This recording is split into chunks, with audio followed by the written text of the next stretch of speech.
د پاکستان پوځ مشر جنرال عاصم منیر له دغه هیواد څخه د قانوني اسنادو نه لرونکو کډوالو د ایستلو په اړه د لنډمهاله حکومت د پریکړې څخه دفاع کړې او ویلي دي چې د اسنادو نه لرونکو کډوال پاکستان امنیت او اقتصاد باندې ناوړه اغیزه کوي. عمران خان له زندان نه د پاکستان د تګلارې غندنه کړې ده. دا څرګندونه په داسې حال کې چې د امریکایي پلاوي په کډوالو د خبرو لپاره د هیواد ته تګ راتګ کوي.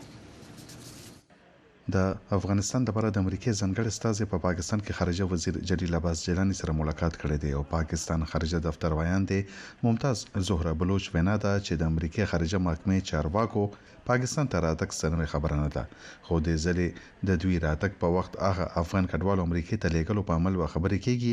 څوک چې امریکای د مهاجرت لپاره قبول کړی دي او د ملاقاتونو له ذریعې په پاکستان یو تګلارې جوړوي چې په کومه طریقه داسې افغانان دلته ساتل کیږي.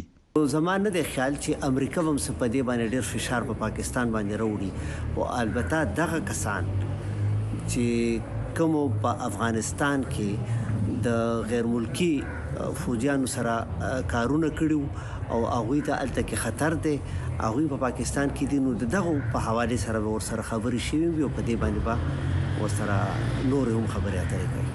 بلخوا د پاکستان پوسټ لخر جنرال عاصم منیر د پاکستان حکومت لخوا دلته هغه بار ملکیانو د وستلو فیصله او عمل ملاتړ کړی دی چې قانوني اسناد نه لري او ویلي دي داسې بار ملکیان د پاکستان سلامتیا او معیشت ته خطر دي، خو سیډونکو د آرمي چیف د بیان سره اتفاق نه لري. وی دلته سلويخ کالونه لګیا دي اوسې سلويخ 50 کالونه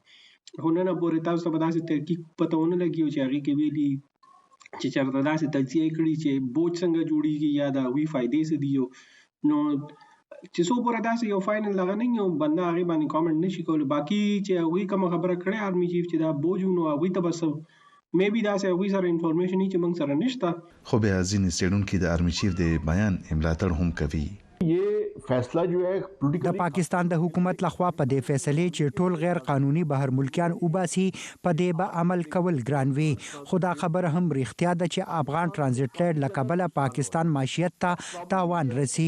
پاکستان ته پکار دي چې افغانستان ته دا سہولت ورکړي، خو ورسره دا خبره هم باوري کړي چې افغان ترانزیت لید تر مخه کم سامان د نورو هیوادونو نه د پاکستان د لارې افغانستان ته ځي هغه بیرته په غیر قانوني توګه پاکستان ته نشي. پاکستان د نومبر لومبه نیټه نه په زور داسې بر ملکانو د وستلو عمل پیل کړی دی چې دلته اوسېدو لپاره قانوني اسناد نه لري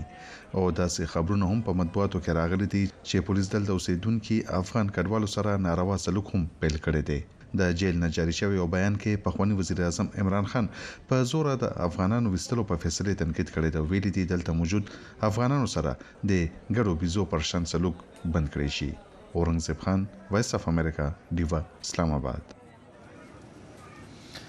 جنرال عاصم منیر وايي کډوالو د پاکستان امنیت او اقتصاد باندې ناوړه اغیزه کړې ده. د ملګرو ملتونو د کډوالو عالی کمشنري ویلي چې د پاکستان امنیتي ادارو لخوا د افغانانو کډوالو په نیولو کې د پام وړ زیاتوالی راغلی. خو ټامس ویست لیکلي د کډوالو د خوندیتوب مسلې په تړاو له اسلام آباد سره په نږدې اړیکو منندوی دی. په همدې موضوعاتو د خبرو لپاره له کابل نه په خیبر پښتونخوا کې د افغانستان سفارت د کډوالو په چارو کې پخوانی اتشه ښاغلی عبدالحمید جلیلی پر سکایپ را سره دی. سلامونه جلیلی صاحب، ستړي مشئ. جنرال عاصم منیر وايي کډوالو د پاکستان امنیتي او اقتصادي وضعیت خراب کړی دی. تاسو ورسره موافق یې؟ دغه موضوع خو د پاکستان د حکومت اوسنۍ موضوع نه ده، بلکې بار تاسو معلومه ده چې د مهاجرینو موضوع یا د کډوالو موضوع پاکستان همیشه د سیاسي فشار یا امتیازګرۍ په خاطر باندې استعمال کړی دی او همیشه په دې حق لمنې دغه سرګردونی هم سیاسي عملاً پریکټیکل چې کوم زمینی حقایق دی په شکل باندې دي او اوس مهال کډوال په داسې حال کې چې د پاکستان د اقتصاد لویه برخه تشکیلوي او د خارج نه چې کډوالو څومره پیسې پاکستان ته راځي د غیر زری مبادله کې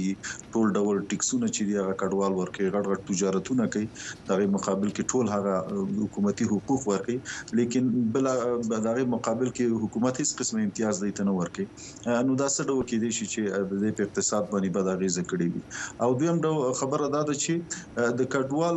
د تیر سلويختو کالونو دا یو مدني خلک دی او تر اوسه پورې چې اوسېږي داسې شواهد نشته دي چې او حتی د پاکستان په خواني سرویګانی د دې ښکارندوی دي چې کډوال د کرمینل کیسز کې او نور کیسونو کې دا غي کچه بالکل ټیټه و زما خپل یاد دي چې په 2019 کې 0.5 وایي تقریبا د 0 درجه کې و نو دغه موضوع همیشه سیاسي استعمال شوی دا اوس هم د پاکستان حکومت هر چارواکي چې په دې اړه باندې څرګندونې کوي هغه سیاسي د طالبانو لخوا الته سفارت پرانستل شوی دی سفیر هم الته تللی دی برعکس پاکستان د دوی سفیر راغوخته اظهار کړی دی سفارت دلته څه کولای شي ولې چوپ دی ګوري دلته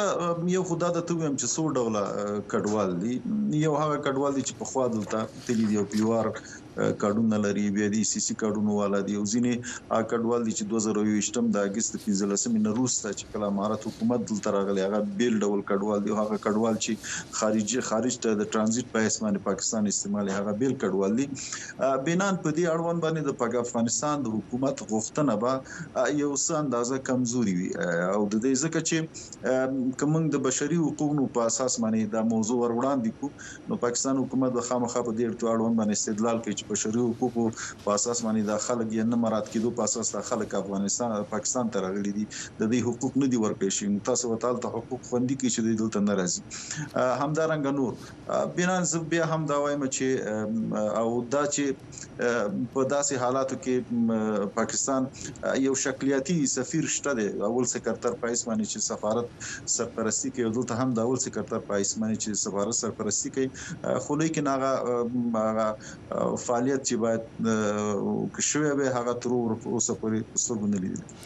جلیلی صاحب دغه د کډوالۍ او اساس او بنیاد دا چې په یو هیواد کې جګړه یا نور ستونزې پیدا کیږي د هیواد خلک بل هیواد ته تختی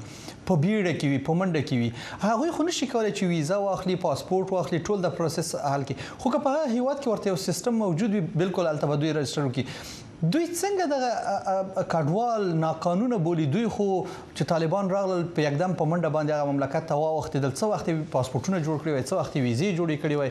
دغه د یو ډیر کمزوري دلیل نه دی یو خدای دې چې په دې اړوند باندې همیشه پاکستان حکومت ویلي دي چې مونږ د کډوالو په ارتباط باندې چې کله د دې د پالیسي موافق مونږ کنوینسون نه د امضا کړی د 1951 په دې اساس باندې مونږ ملزم نه یو هیڅ ډول کډوالو ته بل خواته د همدغه پاکستان حکومت د سوشل اینڈ پولیټیکل رائټس کمیسیون امضا کړی چې دا ټول موضوعات پاره کې موجود دي چې تاسو ته اشاره وکوله چې یو د په ورختای کې د مشکلاتو په اساس باندې نور عواملو په اساس باندې ځینی خلک پاکستان ته دغه شی باید دی دغه حقوق خوندي کی بشري حقوق خوندي کی بنان به هم تاسو د موضوع یادونه کوم چې دا همیشه د سیاسي فشار په اساس باندې استعمال شوی دی د وخت ډیر سره کم دی کپل ډول یو بل پښتنه مرته جواب کې ډیر ثانیه وخت لرم دغه ټول کړهونه ستونزو راپورټونه تر راځي خلک نیول کیږي وهل کیږي ټکول کیږي ته د جنسي تعرضونو خبر هم راځي دغه ټول کړهونه په پاکستان کې پر ژوند باندې ارزي نه یار زدا خو بیا هم وایم هغه د افغانان چې ځینې مشکل نه لري دا دلته یقینا تاسو دا موضوع کچیرته رښتیا دا غي تفکیک وشي او یو صحیح احصایي وشي یو کم تعداد خلک به داسي وي چې هغه د افغانستان کې مشکلات لري نو بنان دا تاسو موضوع سره بالکل موافق یم چې افغانان کې خاص مشکل نه لري او یوازې اقتصادي مسایلو په اساس باندې تفاوتي ای کولای شي خپل هیواد ترشي ډیر مننه کابل نه په خیبر پختونخوا کې د افغانستان سفارت په د کډوالو په چارو کې په خوانی اتشه خاغل عبدالحمید جلی کور مودان چې په خبرونه کې مګرونو کړي مننه